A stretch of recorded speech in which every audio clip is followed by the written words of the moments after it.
শিৱসাগৰত সংঘটিত হৈছে এক জঘন্য ঘটনা। নৰপিশাচৰ কামনাৰ বলি এগৰাকী মুকবধিৰ যুৱতী। জঘন্য তথা অমানৱীয় এক ঘটনাই জোকাৰিছে শিৱসাগৰ।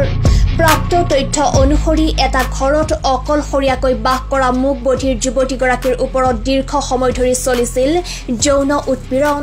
শেহতীয়াকৈ মুকবধিৰ যুৱতীগৰাকীৰ শাৰীৰিক সম্পৰ্ক গঠনৰ ওপৰত সন্দেহ হোৱা জ্যেষ্ঠ ভগ্নীয়ে যুৱতীগৰাকীক লৈ যায় চিকিৎসকৰ ওচৰলৈ। চিকিৎসকৰ পৰীক্ষাত পোহৰলৈ আহে যুৱতীগৰাকী অন্তঃসত্ত্বা হোৱাৰ তথ্য।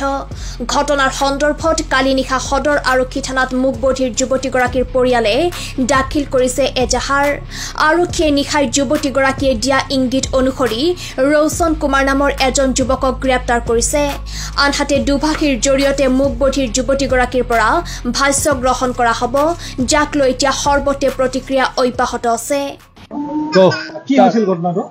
ঘটনাটো মানে ধৰক আমাৰ ঘৰত কোনো মায়া বা তেনেকুৱা নাই, চাবলগীয়া তাই কেকাজন আছে, তাই অলপ মেণ্টেলি প্ৰব্লেম। মানে মোৰ বিয়া হ'লো যিহেতু ভাড়াঘৰত মানুহজন তাতে কাম কৰে, তাই মানে মোৰ ওচৰত কেতিয়াবা এনেই ফুৰিবলৈ যায়, ধৰক ক'তনো যাব, অকল মই আছোঁ বুলি তেনেকুৱাতে তাই অলপ মানে খুব মোৰ ওচৰত যাতে এনেকুৱা থুৰ নিচিনা খুব এনেকৈ সেকা পেলন চব বাৰে কৰি আছিলে তেনেকুৱা।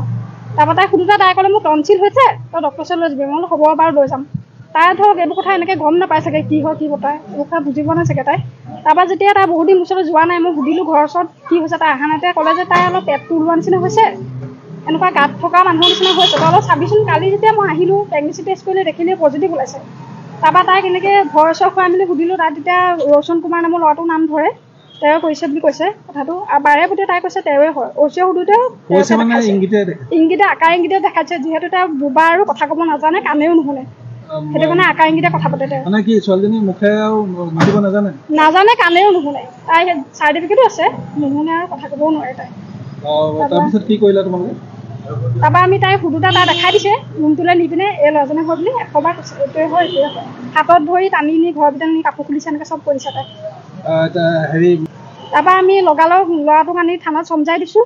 তাৰপৰা এজাহাৰ দাখিল কৰিছোঁ। এতিয়া পুলিচ থানাই কিবা তদন্ত কৰিছে, কি কৰিব এতিয়ালৈকে জনা হোৱা নাই। যোৰহাট নিম বুলি কৈছে, যিহেতু তেওঁৰ কথাবিলাক তেওঁলোকে বুজি পোৱা নাই, আকাৰ ইংগিতে কয় নাই। সেইটো কাৰণে যোৰহাটত বোলে কিবা স্কুল এখন আছে, আকাৰ ইংগিত কথা কোৱা এনেকুৱা বগা স্কুল এখন আছে।